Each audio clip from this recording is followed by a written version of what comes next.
ದೂರುದಾರನ ಮಂಪರು ಪರೀಕ್ಷೆಗೆ ಸಿಟಿ ರವಿ ಒತ್ತಾಯವನ್ನ ಮಾಡಿದ್ದಾರೆ. ಯೂಟ್ಯೂಬರ್ಸ್ಗಳ ತನಿಖೆಯನ್ನ ನಡೆಸುವಂತೆ ಎಂಎಲ್ಸಿ ಆಗ್ರಹವನ್ನ ಮಾಡಿರುವಂತದ್ದು.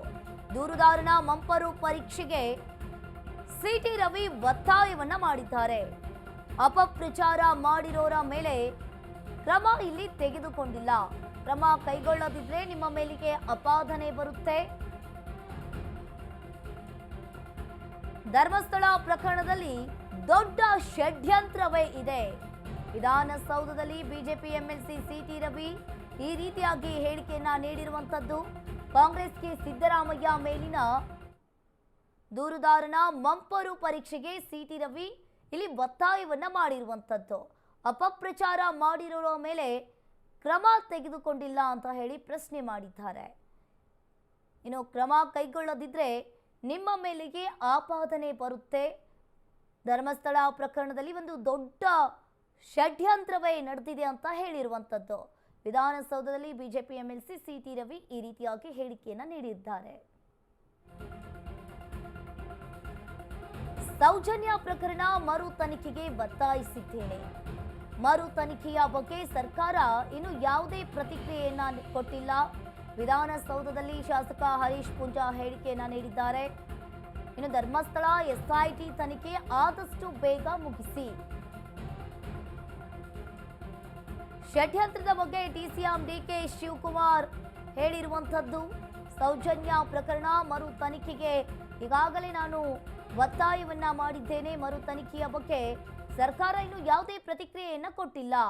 ವಿಧಾನಸೌಧದಲ್ಲಿ ಶಾಸಕ ಹರೀಶ್ ಪೂಂಜಾ ಹೇಳಿಕೆಯನ್ನ ನೀಡಿದ್ದಾರೆ.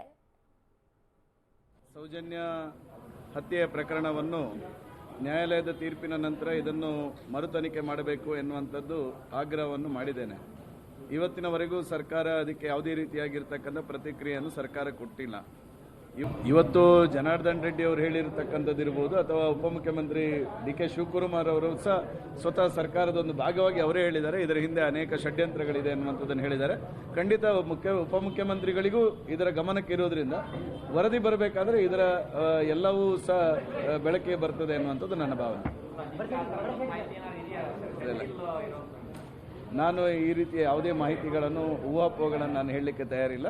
ಏನು ಸರ್ಕಾರದ ಉಪಮುಖ್ಯಮಂತ್ರಿಗಳು ಹೇಳಿರ್ತಕ್ಕಂಥದ್ದು ವರದಿಯಲ್ಲಿ ಇದನ್ನು ಸಮಗ್ರವಾಗಿ ತನಿಖೆ ಇದರೆಲ್ಲರ ತನಿಖೆ ಮಾಡಿ ರಾಜ್ಯದ ಮುಂದಿಡತಕ್ಕಂಥ ಕೆಲಸವನ್ನು ಉಪಮುಖ್ಯಮಂತ್ರಿಗಳು ಮಾಡ್ತಾರೆ ಅನ್ನುವಂಥ ಭಾವನೆ ಇದೆ.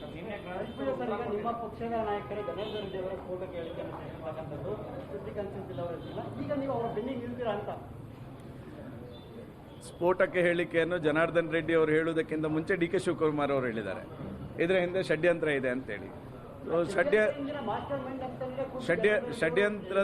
ಷಡ್ಯಂತ್ರದ ಹಿಂದೆ ಯಾರ್ಯಾರು ಇದ್ದಾರೆ ಅನ್ನುವಂಥದ್ದನ್ನು ಅನೇಕ ಜನ ಹುಡುಕ್ತಾ ಇರಬಹುದು. ಪ್ರಾಯಶಃ ಇವತ್ತು ನಾವು ಯಾರು ಹುಡುಕಿದ್ರೂ ಅದರ ಸತ್ಯಾಸತ್ಯತೆ ತಿಳಿಬೇಕಾದ್ರೆ ಅದರ ಹಿಂದೆ ನಿಲ್ಲಬೇಕಾದ್ದು ಡಿ ಕೆ ಶಿವಕುಮಾರ್ ಅವರು. ಯಾಕಂತ ಹೇಳಿದ್ರೆ ಅವರಿಗೆ ಅದರ ಇರುವಂಥದ್ದು. ಅದರಿಂದಾಗಿ ಡಿ ಕೆ ಶಿವಕುಮಾರ್ ಹತ್ರ ನಾನು ವಿನಂತಿ ಮಾಡ್ತೇನೆ, ಈ ವರದಿಯನ್ನು ಸಮಾಜದ ಮುಂದಿಡಬೇಕಾದ್ರೆ ಷಡ್ಯಂತ್ರ ಮಾಡಿದವರು ಯಾರು ಎನ್ನುವಂಥದ್ದನ್ನು ಸಹ ಸಮಾಜದ ಮುಂದಿಡಬೇಕು ಎನ್ನುವಂಥ ವಿನಂತಿಯನ್ನು ಡಿ ಕೆ ಶಿವಕುಮಾರ್. ಸೌಜನ್ಯ ಹತ್ಯೆಯ ಪ್ರಕರಣವನ್ನು ನ್ಯಾಯಾಲಯದ ತೀರ್ಪು. ಗೃಹ ಸಚಿವರು ಸದನದಲ್ಲಿ ಸಮರ್ಪಕವಾದ ಉತ್ತರವನ್ನ ಕೊಟ್ಟಿಲ್ಲ. ಷಡ್ಯಂತ್ರ ಮಾಡಿದ್ದು ಯಾರೆಂದು ಅಂತ ಹೇಳಿ ಉತ್ತರವನ್ನ ಕೊಡಬೇಕು. ವಿಧಾನಸೌಧದಲ್ಲಿ ಬಿಜೆಪಿ ಶಾಸಕ ಭರತ್ ಶೆಟ್ಟಿ ಹೇಳಿಕೆಯನ್ನ ನೀಡಿದ್ದಾರೆ. ತರಾತುರಿಯಲ್ಲಿ ಸರ್ಕಾರ ಎಸ್ಐಟಿ ರಚನೆಯನ್ನ ಮಾಡಿದ್ದು ಯಾಕೆ, ಷಡ್ಯಂತ್ರ ಮಾಡಿದ್ದು ಯಾರೆಂದು ಅಂತ ಉತ್ತರವನ್ನ ಕೊಡಬೇಕಾಗುತ್ತೆ. ಕೇರಳದಲ್ಲಿ ಧರ್ಮಸ್ಥಳ ವಿಚಾರದ ಬಗ್ಗೆ ಈಗಾಗಲೇ ಚರ್ಚೆಯಾಗ್ತಾ ಇದೆ. ಕೇಸ್ನಲ್ಲಿ ತಮಿಳುನಾಡಿನ ಸಂಸದರ ಬಗ್ಗೆ ಚರ್ಚೆ ಆಗ್ತಾ ಇದೆ. ಎಡಪಂಥೀಯ ಕೈವಾಡವಿದ್ರೆ ಸರ್ಕಾರ ಇಲ್ಲಿ ಉತ್ತರವನ್ನ ಕೊಡ್ಲಿ. ಗೃಹ ಸಚಿವರು ಸದನದಲ್ಲಿ ಸಮರ್ಪಕವಾದ ಉತ್ತರವನ್ನ ನೀಡಿಲ್ಲ. ಷಡ್ಯಂತ್ರ ಮಾಡಿದ್ದು ಯಾರಂತ ಹೇಳಿ ನಮಗೆ ಉತ್ತರವನ್ನ ಕೊಡಬೇಕು. ವಿಧಾನಸೌಧದಲ್ಲಿ ಭರತ್ ಶೆಟ್ಟಿ ಈ ರೀತಿಯಾಗಿ ಹೇಳಿಕೆಯನ್ನ ನೀಡಿರುವಂತದ್ದು. ತರಾತುರಿಯಲ್ಲಿ ಸರ್ಕಾರ ಯಾಕೆ ಎಸ್ಐಟಿ ರಚನೆಯನ್ನ ಮಾಡಿದೆ? ಯಾವುದೇ ರೀತಿಯ ಉತ್ತರವನ್ನು ಕೊಡುವಂತ ಪ್ರಯತ್ನವನ್ನ ಹೋಮ್ ಮಿನಿಸ್ಟರ್ ಮಾಡಲಿಲ್ಲ. ಸುತ್ತುಬಳಸಿ ಬೇರೆ ವಿಷಯಗಳನ್ನೇ ಮಾತಾಡಿದ್ದಾರೆ. ಒಂದು ಸಿಐಟಿ SIT ಏನು ರಚನೆ ಆಗಿದೆ, ಅದು ಇನ್ವೆಸ್ಟಿಗೇಷನ್ ಮಾಡುವ ಯಾವುದೇ ಏಜೆನ್ಸಿ ಬಗ್ಗೆ ನಮ್ಗೆ ಸಮಸ್ಯೆ ಇಲ್ಲ.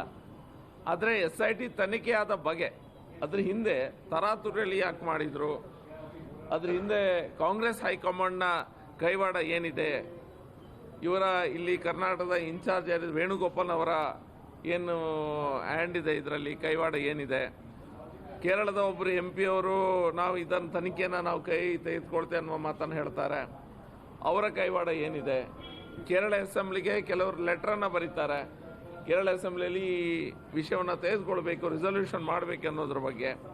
ಕೇರಳದಲ್ಲಿರುವ ಸ್ಥಾಪಿತ ಹಿತಾಸಕ್ತಿಗಳು ಯಾರೆಲ್ಲ, ಮತ್ತು ಈ ಒಂದು SIT ತನಿಖೆ ಆಗುವ ಆದಿತ್ಯವಾರ ಏನು ಮಾಡಿದ್ದಾರೆ, ಸೋಮವಾರ ಈ ಅನಾಮಿಕ ವ್ಯಕ್ತಿಯ ಮಂಪೂರ್ ಪರೀಕ್ಷೆಗೆ ಸ್ಥಳೀಯ SP ಅವರು ಕೋರ್ಟ್ನಲ್ಲಿ ಅರ್ಜಿಯನ್ನು ಹಾಕಿರ್ತಾರೆ.